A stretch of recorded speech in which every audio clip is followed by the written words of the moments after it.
So you're thinking about retirement and you're wondering if it makes sense to wait until age 65 to claim your DMBA pension or whether it would be better to claim it early.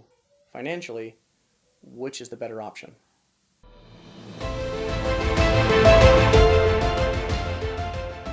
In the last video, we went over the basics of the DMBA pension plan. This is the pension, as a reminder, that employees of the Church of Jesus Christ of Latter-day Saints and employees of BYU and other organizations that are owned by the church, controlled by the church, are entitled to, or able to take.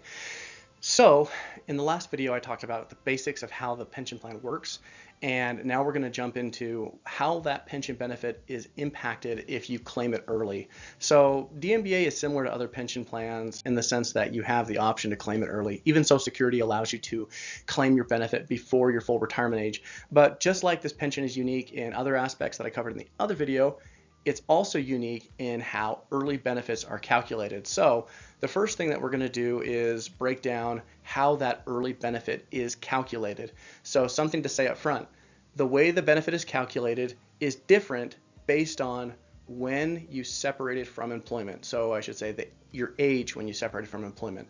It's not just impacted by your age when you claim the benefit. So let me break it down. Okay, so let's take somebody who I'll get on my highlighter here. Cool. Okay. So let's take somebody who works for BYU and at age 55 or age 50, whatever, they decide to go work somewhere else. Okay. So they separate from employment.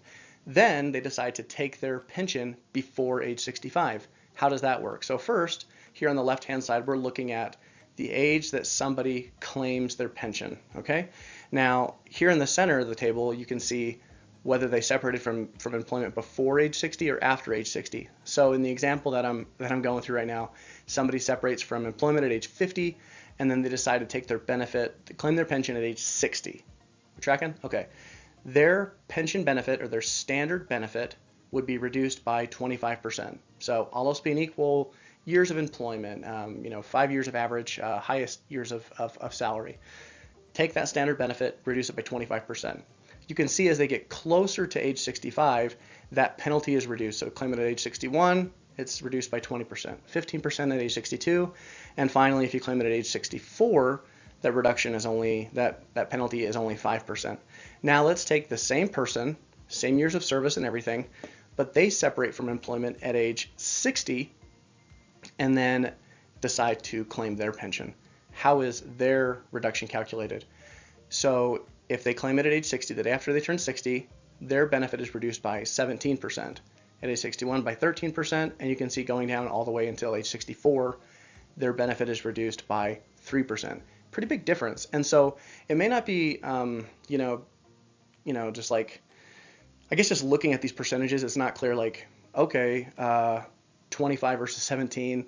I can see there's a difference there, but in terms of dollars and how that impacts my pension over time, how much does that really impact things? So let's jump into some charts to look at financially how this would impact your pension on a month by month basis, and then also your cumulative or like accrued benefits over time.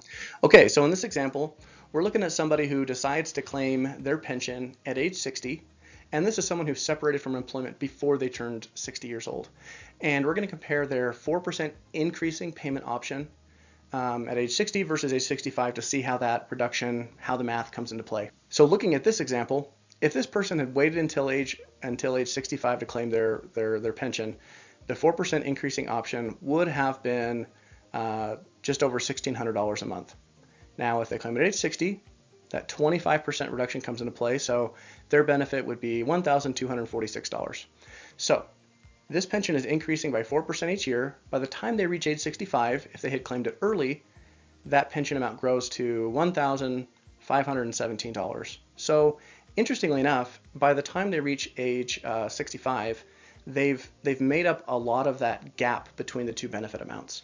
So you can see over time, looking out 30 years of claiming that pension benefit, the person who claimed it early, their pension amount is $4,700 a month, and the person who waited until age 65 is $5,100.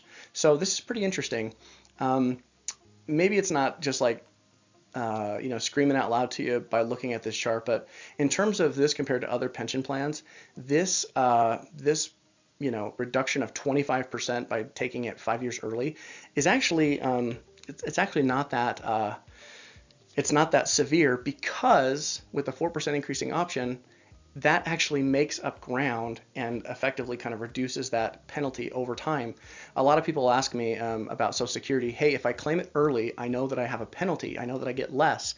But when I reach full retirement age, will that benefit jump up? And the answer is no. But that's actually like kind of how this pension works. Not dollar for dollar, but you can see that it started at 25% below, and by the time you get to age 65, you are more like 5% below. So pretty incredible. Okay, now let's look at how that cumulative benefit is impacted.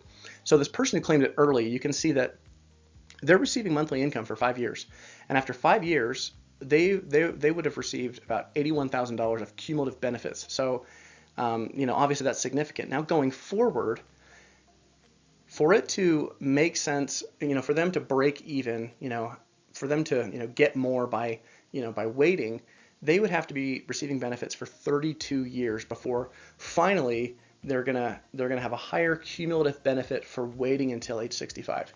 When you have a break even that's out that far into retirement, you're gonna have to work really hard to convince me that it makes sense to wait until age 65. In other words, claiming it early, in this scenario is, mathematically a great idea. Now, obviously, this is just one thing to consider when it comes to claiming your pension. So, there's a lot of other things to consider, but obviously this is helpful information to help you in making decisions. Now let's look at the numbers for somebody who separated from service before. No, actually, correct that. We're going to look at the numbers now for somebody who separated from service after age 60. So right off the bat, if you remember the table that we went over, the reduction for somebody who separates from employment after age 60 and then claims it, their pension amount is only reduced by 17% compared to 25% for the person who separated from employment before age 60. Man, this is like a tongue twister, repeating that over and over again. Okay, so let's look at the numbers. For somebody who waits until age 65 in this example, their 4% increasing amount was $1,662. So if they claim it early, reduced by 17%, their payment amount is $1,379. Okay, so just like in the other example, they're getting a 4% increasing compounded increase over time. By the time they reach age 65, their monthly amount is actually higher than the amount they would have gotten if they had waited. So by the time they reach age 65, that monthly amount is $1,678. So, it's not a ton more, but I mean, just think about this for a minute. Your pension is higher at age 65, not because, you were patient and waited, but because you claimed it early. You're actually going to have a higher monthly pension amount. We go over time over those 35 years, and you can see obviously, because at this point in time, by taking it early, the amount is higher. And by the end, obviously, it's still higher, $52.35 compared with $51.84 per month. Looking at the cumulative benefits, that impact is also, very, very interesting. So after 5 years of benefits, by claiming it early, you've accumulated about just shy of $90,000 of total income received in pension benefits. Going out 35 years into retirement, the person who claimed their pension early has got about $1.2 million, while the person who waited till age 65 would have received about $1.1 million in total benefits. So an extra $100,000 of income in retirement, not by waiting to get a higher benefit, but by actually taking your pension early. So for somebody who is thinking about, if you work for the church or for BYU, or you used to work for the church or BYU, understanding that how the pension works if you claim it early is really critical in mapping out your retirement plan. Another way that I think this information is very helpful is if you are thinking about separating from employment. Let's say you're 58 years old or 59 years old, and you're thinking, hey, maybe I want to go do something else, or whatever, right? Not necessarily retire, but you don't want to, you want to find another job. Understanding how the pension plan works and understanding the difference in how the pension is impacted by your separation date could really inform your decision to say, hey, you know what, I'm just going to wait an extra 6 months before I leave employment, right? Because that can have a major impact in how much income you're able to get or not get from the pension. And remember, even if you leave employment early, even if you don't retire right away, there's no reason why you couldn't claim your pension from DMBA and simultaneously work for work somewhere else. This might aid you in saving more for retirement, or just having extra income can be helpful. So obviously this isn't advice about what you should do, but this is helpful information that'll fit into the mosaic of all the things that go into your financial life and your plans and everything to make good decisions. So hopefully this has been helpful, and I'll catch you next time.